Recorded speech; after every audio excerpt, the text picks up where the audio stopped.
Donald and Douglas are twins and had arrived from Scotland to help Sir Topham Hatt, but only one engine had been expected. The twins meant well, but did cause confusion. Sir Topham Hatt had given them numbers, Donald 9 and Douglas 10, but he was still planning to send one engine home.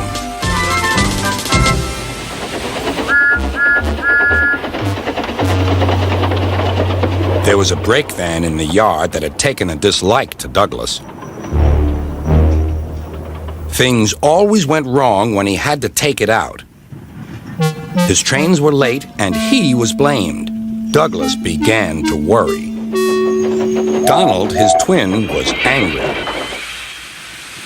"You're a muckle nuisance," said Donald. "It's to leave you behind I be wanting." "You can't," said the brake van. "I'm essential." "Ah, are you?" Donald burst out. "You're nothing but a screeching and a noise when all's said and done. Spite doggy, would you? Take that!" "Oh! Oh!" cried the van. "There's more coming should you misbehave." The van behaved better after that. Until one day, Donald had an accident. The rails were slippery. He couldn't stop in time.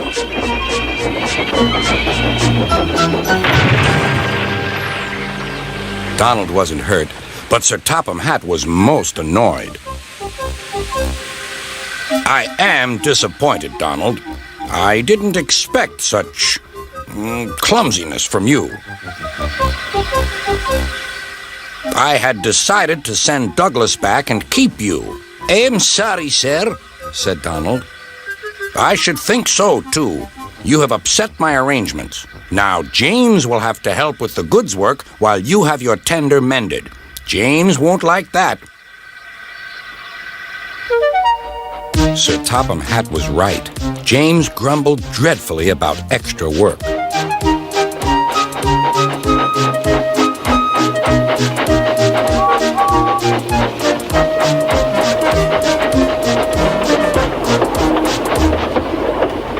"Anyone would think," said Douglas, "that Donald had had his accident on purpose.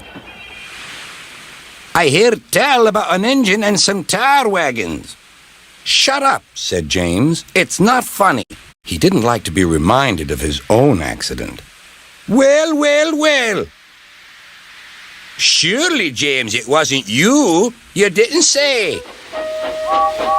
James didn't say.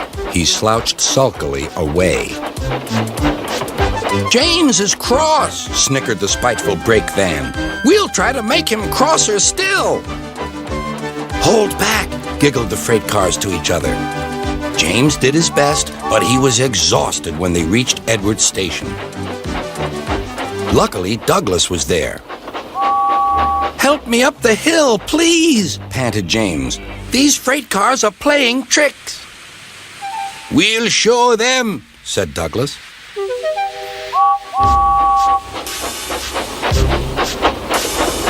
Slowly but surely, the snorting engines forced the freight cars up the hill. But James was losing steam. "I can't do it! I can't do it!" "Leave it to me!" shouted Douglas. The conductor was anxious. "Go steady! The van's breaking!" The van was in pieces. No one had been hurt, and soon Edward came to clear the mess. Sir Topham Hatt was on board. "I might have known it would be Douglas," he said. "Douglas was grand, sir," said Edward. "James had no steam left, but Douglas worked hard enough for 3. I heard him from my yard." "2 would have been enough," said Sir Topham Hatt. "I want to be fair, Douglas, but I don't know. I really don't know." Sir Topham Hatt was making up his mind about which engine to send away, but that's another story. Oliver had been to the works to be mended. Some troublesome cars tricked him, and the Great Western engine fell into the turntable well. Now Oliver was as good as new, but he was still worried about cars. "I'd rather not use them," he puffed to himself. But the cars sang songs rude and loud. Scruffy, their leader, led the chorus. Oliver's no use at all, thinks he's very clever, says that he can manage us, that's the best joke ever. When he orders us about with the greatest folly, we just push him down the well. Pop goes old Ollie. Thomas, Duck, and Percy were shocked. Be quiet, they ordered. But they couldn't be everywhere, and everywhere they weren't, the cars began again. Oliver's no use at all, thinks he's very clever, says that he can manage us, that's the best joke ever.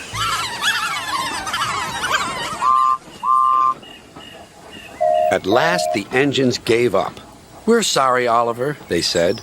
It's really my fault, said Oliver sadly. I shouldn't have fallen in the turntable well. Toad, the brake van, felt sorry for Oliver, too. Next morning, he spoke to Douglas.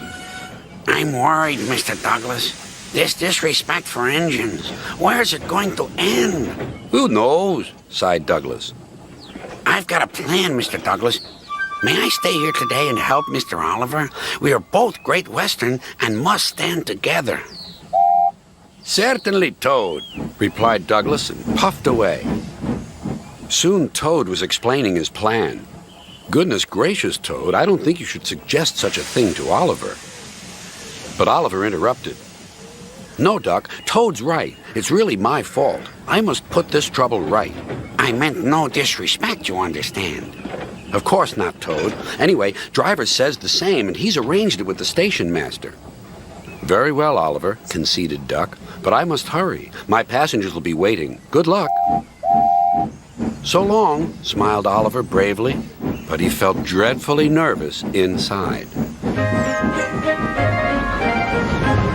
Oliver marshaled the worst cars 2 by 2. That's the way, Mr. Oliver, whispered Toad. And if you leave that scruffy till last, then you'll have him behind you, and you can bump him if he starts his nonsense.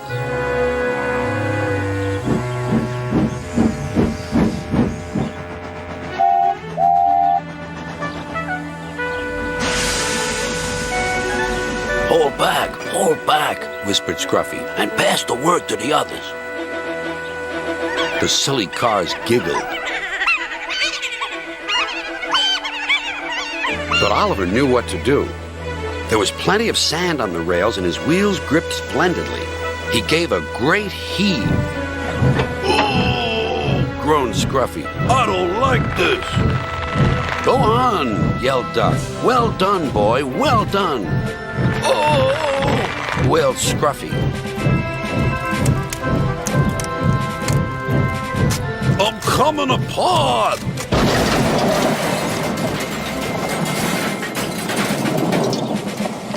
And he did. Then there was trouble. Well, Oliver, so you don't know your own strength, is that it? No, sir, said Oliver nervously. So Topham Hatt inspected Scruffy. As I thought. Rotten wood, rusty frames. Maybe if we put you back together, you'll earn yourself a better name.